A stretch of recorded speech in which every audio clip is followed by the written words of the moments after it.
So, welcome everybody. This is episode 1 of Coffee Chats, presented to you by the Canadian Medical and Biological Engineering Society. So, I am your host, Adeel. So, on Coffee Chats, what we want to do is we want to create dialogue with experts within our field and have an honest discussion with them on the items, issues, threats, trends that affect the biomed world today.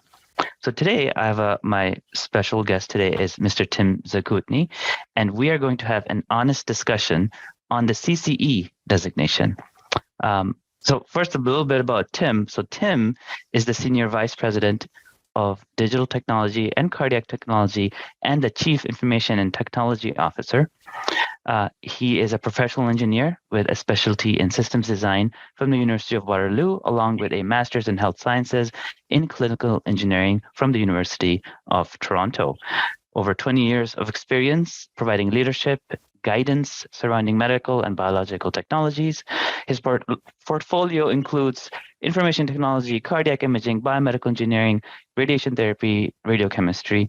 And today he oversees the synergies of all the things that I mentioned between the digital health and advanced cardiac technologies management for both the University of Ottawa Heart Institute and the University and the Heart Institute Research Corporation to achieve outstanding patient care, research, and education. Tim is also a certified clinical engineer, and he sits on the board that administers that exam.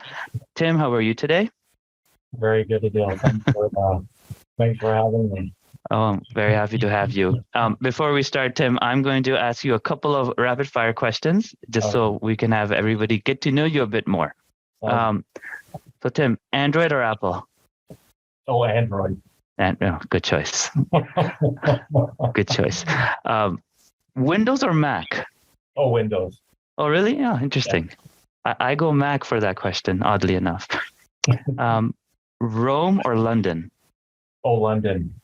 Well, okay. Geez, that's a tough one. I've only been to London, so. Okay. And then I'll say Rome because I know. Okay. Fair enough. Mangoes or watermelon? I would say watermelon. Okay. I like watermelon. Chocolate croissant or a chocolate cake? Oh, cake. Cake? Chocolate cake. Oh, yeah. Brings me back to my childhood. Tom Hanks or Harrison Ford? That's a tough one. I would say Harrison Ford. Harrison Ford? Okay. I have a great memory of the first time I saw Raiders of the Lost Ark and was blown away. Yeah. Boards and all that stuff too. But, came out of the theater with my sister and immediately went into line to see it a second time. Are you kidding me? Yeah. Oh my gosh. We were so blown away by the movie, we just had to see it a second time immediately. I love it. That is fantastic. So I'm assuming you had like a period of a good 3-4 hours because when you go to a movie, you're like, okay, I'll be back in in 2 hours. How great I was in, but my sister was good. She kind of helped me play hooky a bit. I probably was hooky, by the way. Okay. Fall or spring? I would say fall. Yeah. Spring, okay. I love summer. Yeah. Spring is that sort of, oh no, it's great, summer's coming, but I don't know. Fall has, has good memories for me. Yeah. Okay. For vacation, are you a museum, city culture, food person, or are you more of a hiking adventure type of person for vacations? I would say hiking adventure. Okay. Beach. If you had said beach, for sure beach. Oh yeah. Okay. All right. I think that fits. Coffee or tea? Coffee. Coffee. And last question is Forrest Gump or Back to the Future? I would say Forrest Gump only because I'm kind of a history buff. So there's okay. Snippets in Forrest Gump. It's classic. Yeah. That worked well for sure. Great. So Tim, so maybe we can get to our discussion today. So those are the questions I had. So thank you for that. Firstly, also, so on a side note, I think the mic again, it was going, I feel like, in and out. Okay, if you can, better? Yeah, a little bit better. Yeah. So Tim, I was reflecting on the CCE designation the other day. And so when I think of a designation or certification, there's a sort of an assumption that I make that to qualify for a designation or a certification, you have reached a certain knowledge set that you can apply in your career, in your place of work, in your expertise. And I also view a certification also for job prospects. And you're marketing your own brand that you have achieved and you are available to work, and you have a certain level of skill set that the person who doesn't have that certification, that person does not. And through that process, there's time, there's money, there's effort spent on you, and also sort of maintaining that credential as well. So the CCE, the Certified Clinical Engineer, my understanding is that's sort of the gold standard for clinical engineers. But as I sort of view, I would say, clinical engineers within North America, there's a argument to say that not a lot of people have it. Mm-hmm. So question for you is that is it a designation worth pursuing? And I ask because especially I guess in Canada, clinical engineering jobs, at least I find, there are only a handful of them. There's not a plethora of them. Yet I feel a lot of clinical engineers or folks who have studied clinical engineering. So with that in mind, just your thoughts on, do you think it's something worth pursuing for sort of a young professional starting out? Well, I mean, this is a open and honest discussion. I mean, I'm somewhat biased in my viewpoints around certified clinical engineers. In my mind, I think it is an important goal. And if we think about what we traditionally think of clinical engineering, so they work in hospitals, they're a manager or a director. And, if that's sort of the pocket that you think about what the job prospects are, for example, for a clinical engineer, then, I can say that's somewhat limited. We've got pockets of, fairly large academic hospitals who have a good staff of clinical engineers. Now, if you think of what it means when you're a certified clinical engineer, really, what is the content of that certification? And for those who have been through it, it is quite a wide breadth of evaluation of your knowledge of medical devices, all technology management, risk management, all of the aspects that's important when you're dealing in healthcare and medical devices and such. So, that can be extended to a lot of different areas. I mean, I've had a graduate student of mine, a former student who's gone on to work for an architectural firm doing equipment planning. In fact, I have two of them. So, when we think about job prospects, obviously, we focus on healthcare, but that doesn't necessarily mean it has to be narrow to that. So I think it's important to think of it that respect because it does open doors. Now, the one real benefit I can see of being a certified clinical engineer, honestly, is, we all know that there's much more opportunities in the States. Not that I want people to run off to the States. I mean, that's why we started our clinical engineering program here in Ottawa, calling you and you Ottawa. But it does open doors because it is a standard with which that benchmark is evaluated against, right? The process that exists in Canada is hand in hand with the U.S. Board of Examiners. So although we have slightly different variations when we come to the regulatory side of things, the main crux of the body of knowledge of clinical engineering is the same. And so if you were to proceed and pursue being a certified clinical engineer here in Canada, highly recognizable for positions in the States. And it's a global economy. And so, and I've had a number of them, actually, not a number, but I know of a handful who have gone on to the States. I, in fact, did one of my internships in the States when I was at U of T. So it really, we should think about certified clinical engineering from a career perspective, not just simply in the context of Canada, but also including the United States with opportunities. Like you go to the AMU website, for example, and you see a number of postings. So that's kind of, maybe I'm diverting a bit from the question, but I think it is very important for hospitals to have that level of understanding of what it entails to actually manage safely and effectively medical devices in the clinical realm. And to be honest, it's a little intimidating going through, but it's not that difficult. At least I don't think so. But it is a stressful thing to go through. But it's good. It's good practice for anybody.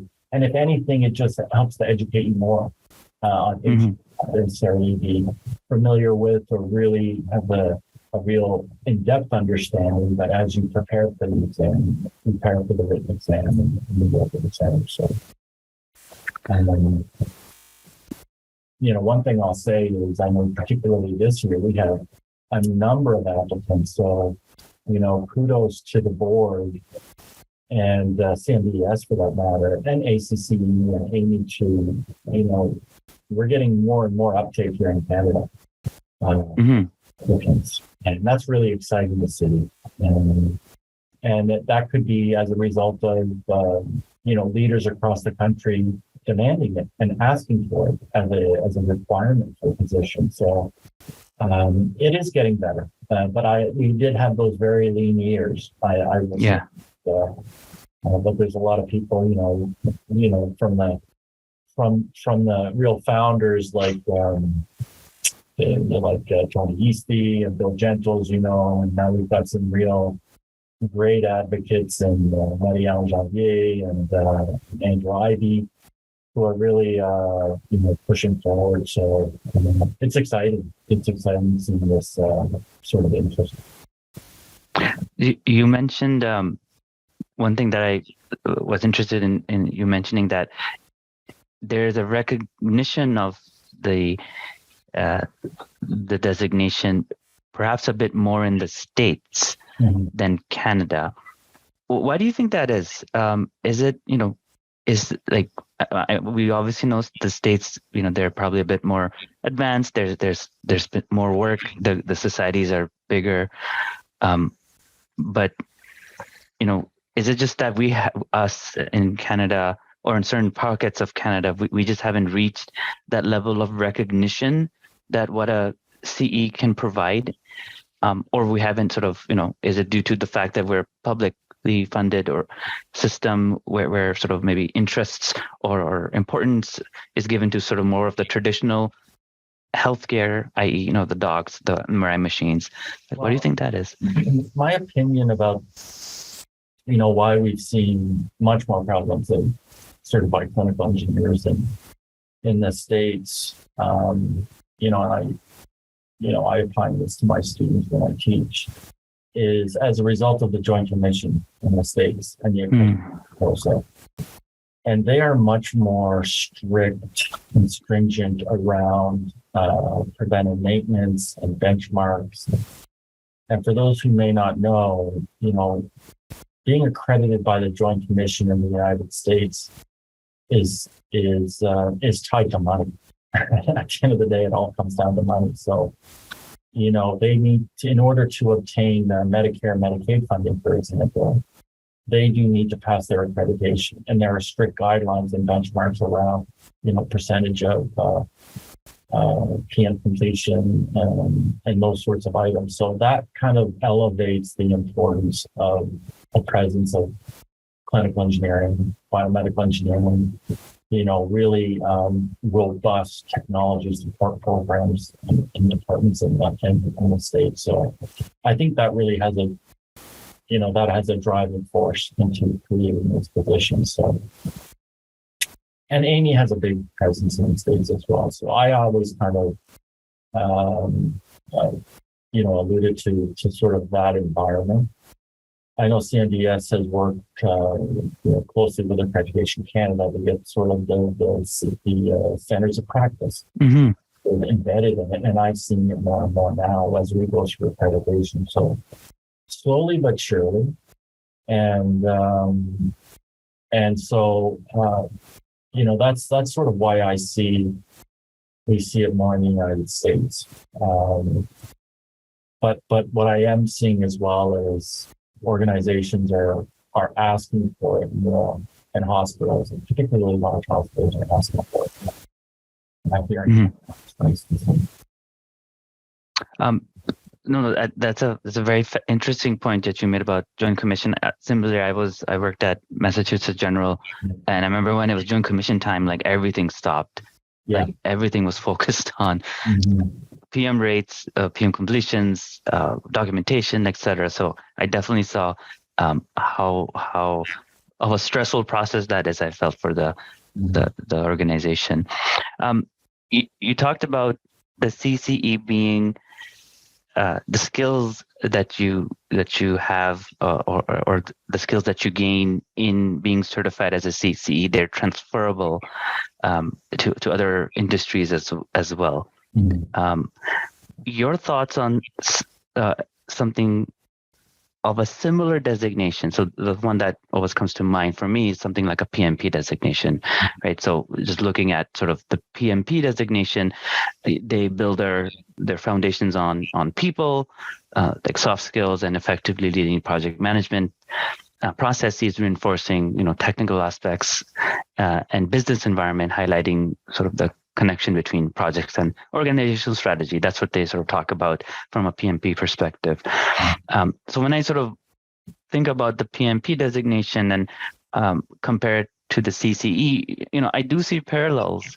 I see parallels from those core values, people tying clinicians, we CCEs or clinical engineers work on processes that's are a huge component of developing and understanding how medical devices coming in and processes, and ensuring that the business is also obviously aligned as well.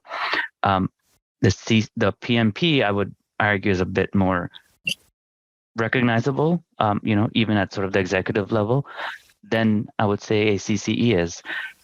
So maybe comparing the two, what are your thoughts on, against a young professional getting pursuing a PMP as opposed to sort of a CCE? Oh, I think I lost you there. Yeah, there. That's Is that better. That's a lot better, actually. Yeah. Yeah, it's because I put my earbuds into here, so it's not my mic is not battling with my speakers. Got it. I mean, it's a great point. I mean, I think we need to think about what CCE is. I mean, your whole career is a learning process, right? And every day you should be learning something new and setting new goals. So I don't see CCE as a end all be all certification. I've actively looked for PMPs when I do recruiting. So I think they're hand in hand. I think they complement each other very well. Whereas PMP, and I know you're in PMP, is very project management focused. Just like you said, it focuses on all the aspects of that. But it is important that the CCE designation really puts it into the context of patient care, bedside care, technology management within the healthcare realm. Now, I've said, I've had students come to me and say, oh, should I go get my MBA or should I maybe go to med school or something? And I've always said, an MBA in combination with an engineering degree is a very powerful thing. And I would say the same thing, a CCE with a PMP designation or an MBA for that matter is a very powerful thing. But it is important through the CCE designation does give your potential employer a clear understanding of the scope of knowledge of the risks, the components, the impact, the various aspects that need to be considered in order to manage and address patient care issues in the technology realm. So I think they work hand in hand, honestly. And from a career perspective, yeah, it opens up doors. I think you're right. I mean, PMP, outside a healthcare realm or the medical device realm, CCE may not be recognizable. PMP is, but so I think it helps. I think it's a great addition. But like I said, it's it would be like, okay, a CCE, and then you say you are very focused in on cybersecurity or security of medical devices, and you seek out certification in that particular realm, or maybe it's networking, that kind of thing. So it's really a continuous process to educate. But I see CCE as a real foundation to really, show that, I have a great understanding of patient care. I have a great understanding of the healthcare system. I have a great understanding of, how a hospital functions in relations to its technology and how to deliver care, the regulatory aspects. So it's a foundation. It's just a starting point, honestly. Okay. Oh, I like the fact that, they complement each other. That's a very, interesting answer, because, one would assume that, you do one or the other, but the fact that there's a complementary aspect to it, and the fact, you mentioned, like, if you want to do cybersecurity of medical devices, well, like CCE is at this level. Now you can really delve deep into very specific aspects of health technology management, which is maybe more in line with some of the more recognizable, I guess, standards, right? You want to do a CISSP, you can be a CCE, CISSP type of an individual. So now you have a very niche, skill set there. So I wanted to ask you, so CCE, it's not a sort of an entry level designation, right? You need sort of a couple of years of experience. I believe you need to have 3 years of experience for if you had an engineering degree, and 8 years if you have have a biomedical technology degree. So it is sort of a more mature individual who is sort of maybe not an entry level. That's the individual who would get their CCE designation, or look to get their CCE designation. The other thing you also mentioned was it's there's more recognition in sort of the public sector, hospital-based engineers. Yeah. Do you think companies like GE or Philips, who are sort of in the private sector, need to push this a bit more, something like a CCE designation, or have engineers on their staff with an expectation that they have the CCE in order for the overall designation to be more recognized? Oh, I think no doubt. I mean, if the companies like, the big three started asking more specifically for certified clinical engineers, you certainly would get more uptake.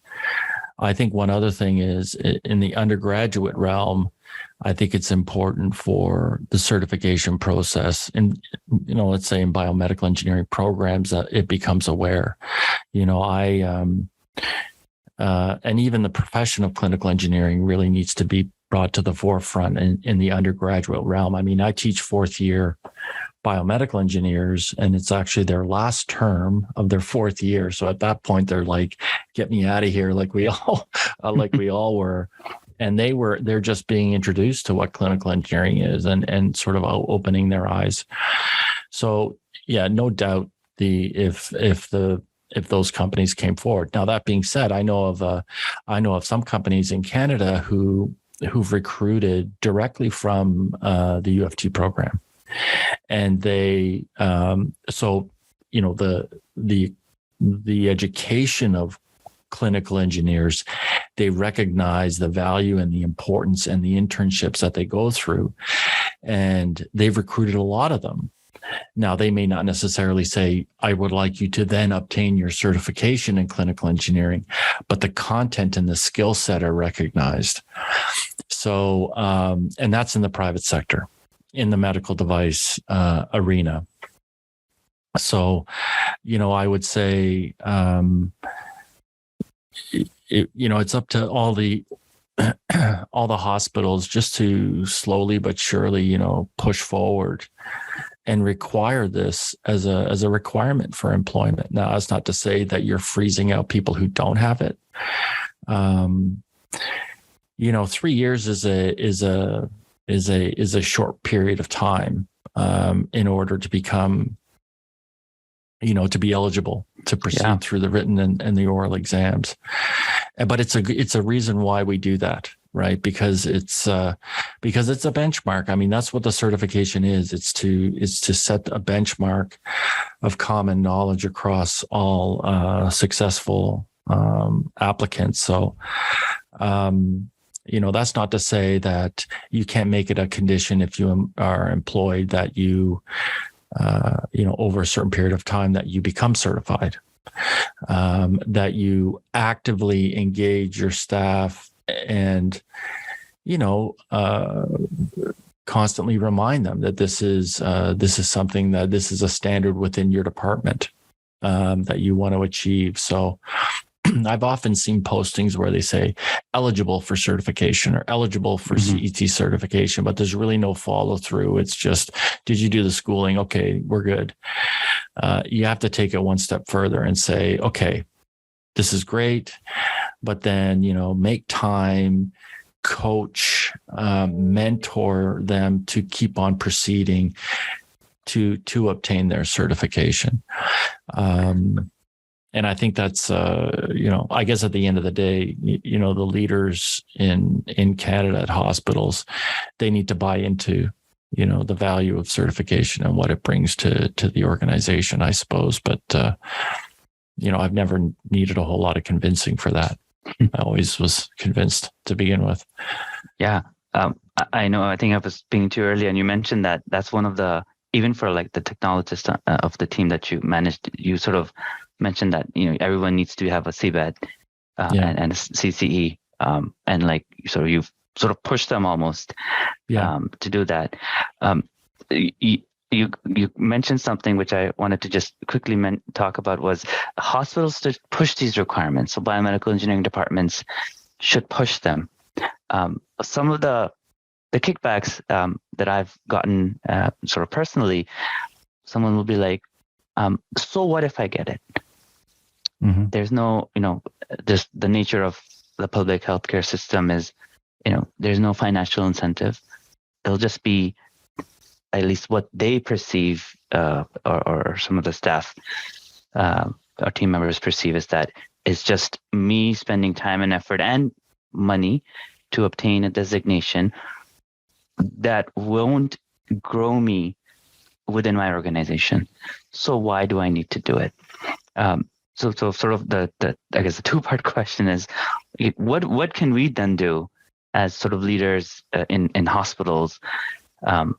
Should we have should we go to our respective CFOs and say that we need like a budgetary we need a budget to allow for our staff to pursue this, and that if they get it, there should be some sort of a financial compensation. And then similarly, you mentioned like universities. I myself, when I was in the University of Toronto program, I'll admit I don't think I actually was aware of a CCE designation until I went to the States to do my internship. Mm-hmm. So, even from that perspective, knowing, is that something that, we also need to push at the university level? Actually, come to think of it, when I was at U of T, I don't think I knew about certification until after the fact. Isn't that weird? Yeah. Right. So, I mean, that's the big, a lot of people have asked the question, what is the incentive? And, like you mentioned in my story, when I arrived here at the Institute, I sort of set a challenge to the entire department to pursue their appropriate certification, whether it be, in Ontario, whether it be OSET and then your CVET, or your PEng and then your CCE. And that's really what prompted me to push forward to get my certification, because I had to walk the walk, right? Yeah. And so, my approach, it wasn't financial based. It was more of just encouraging people that the importance of it. I think it's important. I'm always in the back of my mind when pay equity or some kind of evaluation comes down the pipe at hospitals, when they start to evaluate salary scales and educational credentials and so on and so forth, that I viewed it as a way to protect, in particular, the biomed technologists and technicians in their security of where they fit amongst the healthcare professionals here in a hospital. And also use the argument to say, look, if you're an allied health professional, you need to be registered with your college or your association, sometimes both provincially and nationally. So it's no different than any other healthcare professional that you're working alongside, that they are regulated, although, this is not as highly regulated as those. So, I was giving some thought, because, I didn't take the approach where there was a financial gain from it, but I think there are ways to do that. When you recruit, generally in hospitals, when you recruit, you have a salary scale, right? And you can sort of decide, based on years of experience, where they may or may not start, whether it's your step 1 or step 3 or that sort of thing. But generally, there's not a huge gap between the two. And so there is really the best opportunity is when you're recruiting new, or you're replacing a position that has come up, to really sort of set the stage. And you can say, look, if you, obtain your certification within 12 months or something, then move up a step a little prematurely, which isn't a huge financial burden, quite frankly, for most organizations. But it is a carrot, so to speak. So I think that, there's sort of ways that you can do that from a financial perspective, but that's, my approach was more about, for the team and the stature of the team. And I was very proud to say that we were one of the few, fairly decent sized biomed departments in the province who are completely certified. Wow. Now let's be honest. It didn't happen overnight. Yeah. It took a lot of convincing, and it took, if I'm not mistaken, about 7 or 8 years. Yeah. But I've said this before. I mean, every departmental meeting we had, it was the number one topic. Wow. And I had a list, and we went down, and that was for 7 years. And oh my gosh. I think the first couple of years, I was the first one. But the first couple of years, I think it was nobody. But then slowly but surely, one would get it. And then it became, you didn't want to be the minority. That's fantastic. Yeah, for sure. So, wow. And as we move forward now, it's there's that, okay, this is what the team is, and this is the standard of the team. Now, I'm sure still some in the group would say, what's the value?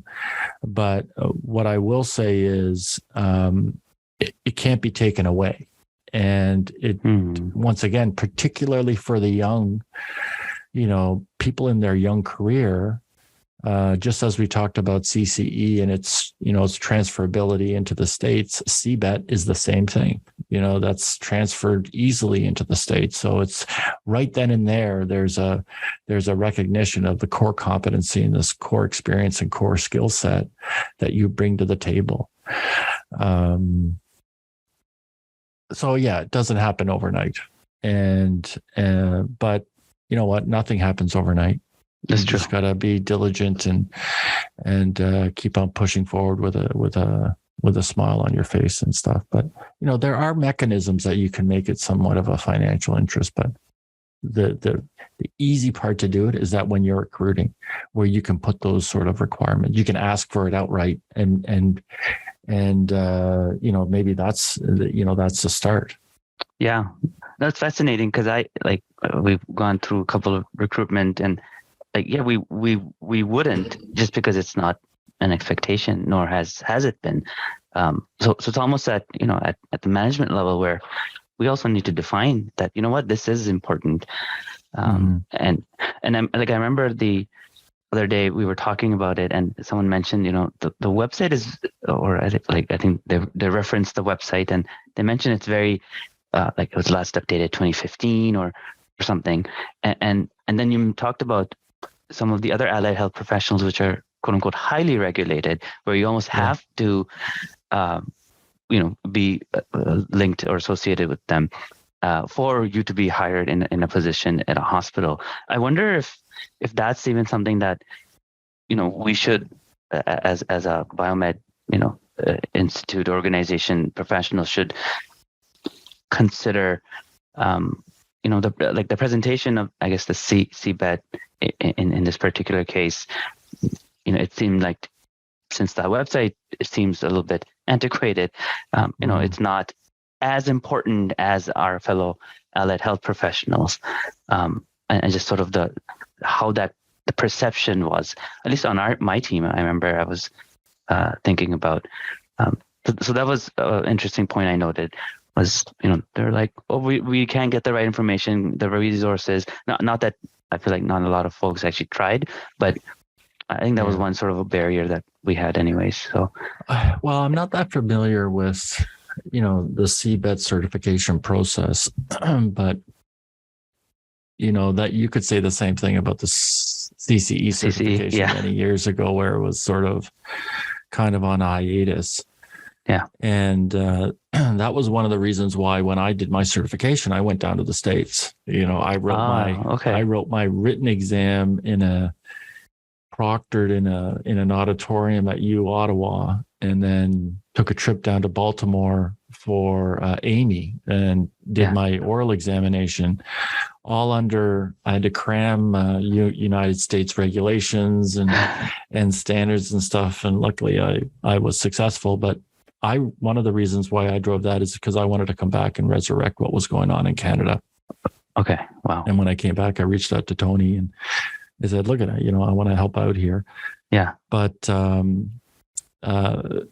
the way to improve that is you just reach out to the certification board and say, this needs to be updated. So, we can have a parallel discussion. Maybe that's one of another coffee chat, right? You have a parallel discussion for the technologist side of things as opposed 100%. To the engineering side of things. They're very 100%. Similar. They're very similar arguments, challenges, discussion topics in both realms. Yeah. No, I think that's a great idea. While they are similar, there's obviously some nuances that might, warrant a discussion. We're almost getting at time, so I want to ask you one final question. Okay. Do you think we, as say the CMBS or organizations like CISO, need to do more to push the CCE designation? I know that for at least from the CMBES side, we have something. We have on the website. We have a link and like a sort of a procedure written. But and I may be mistaken, but I believe that's sort of the extent of what we've done. And I know we proctor some. I believe the written or the oral, at our conference. But do you think we need to do, or at the provincial level, need to do more to push this? Well, I think I have to be pragmatic, right? There's only so much time in the day and everyone's extremely busy. I think over the last couple of years, there really has been quite a bit of advocacy work. And I think the proof is in the pudding just by the number of applicants we have for certification this year, which was, super news. I think groups like CISO and CMBS and across the country, I think really the responsibility lies with all the leaders and the directors and the managers across the country to really make that, to really push it. Honestly, I think people who attend CMBS, they know about certification. They've heard it time and time again. Some pursue it, some don't. So I think, perhaps through the provincial engineering organizations, some advocacy work could be done. I know the board, we do as much advocacy as we can, as time permits. And I know CISO, does a lot as well. So we do what we can. I mean, I know CMBS had tried to really push hard with Accreditation Canada to make it so they're actually requesting that when they do their accreditation. That's kind of going similar down the Joint Commission now, right? That's in great. The States. But once again, it takes time. These things certainly don't happen overnight. Nobody should expect that it'll happen overnight. But, I know this time next year, we're going to have a lot more, certified clinical engineers in Canada, which is where we want to go. As long 100%. As we're going up, we're being successful. Yep. And try and get them young. So, yeah. I don't know if I answered the question. No, that did. We're going up, i.e., we're bringing more recognition to the fact that, hey, more people have it, and that's really the only way, right? Like ultimately, we want to get to a point where senior leadership and the C-level suite at hospitals are aware and know, and the more strength in numbers, right? Simple as that. Absolutely. Also, thank you for also calling out the managers, the directors, right? The VPs in Canada to really do push that. I think that is very important. We get to that level, and we have a responsibility to sort of the biomeds and the clinical engineers within Canada to push our field, push our profession, and this is one way to do it. So I know I take that upon myself first, and everyone else to strive to capture that. So I think that's important. I know we're running out of time, but I just a thought came to my mind. I mean, I've been on the board for quite a while, and I've done a lot of examinations over the years. And there have been instances where people may have passed the written, but they didn't quite get through the oral examination, not for a lack of effort. But I think those who, I can think of one instance where it's a reassurance to those hospitals who are recruiting in clinical engineering positions that they are at least have a base knowledge of what are those things that are important that you want to rely upon. And the certification process, does do that. I mean, it does clarify these things, and it does bring aspiring clinical engineers some insight as to what their knowledge gap may be. And so it's an educational exercise for aspiring clinical engineers as well.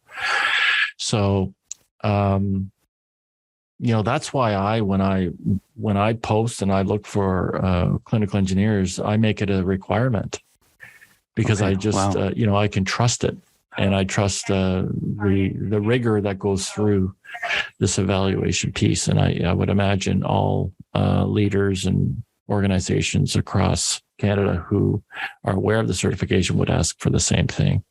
There's a comfort level there. Now, there's a lot of other things that you evaluate when you're recruiting, but that, for one, is, I think, extremely important. Awesome. Thank you, Tim. Great point. I like that, the fact that there's a certain level of competency you do require for the job, and at least the CC proves that. And if anything, it makes our lives easier, especially during that interview or when we're doing the.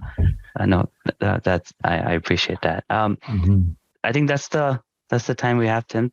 Thank you so much. All right. This was very insightful.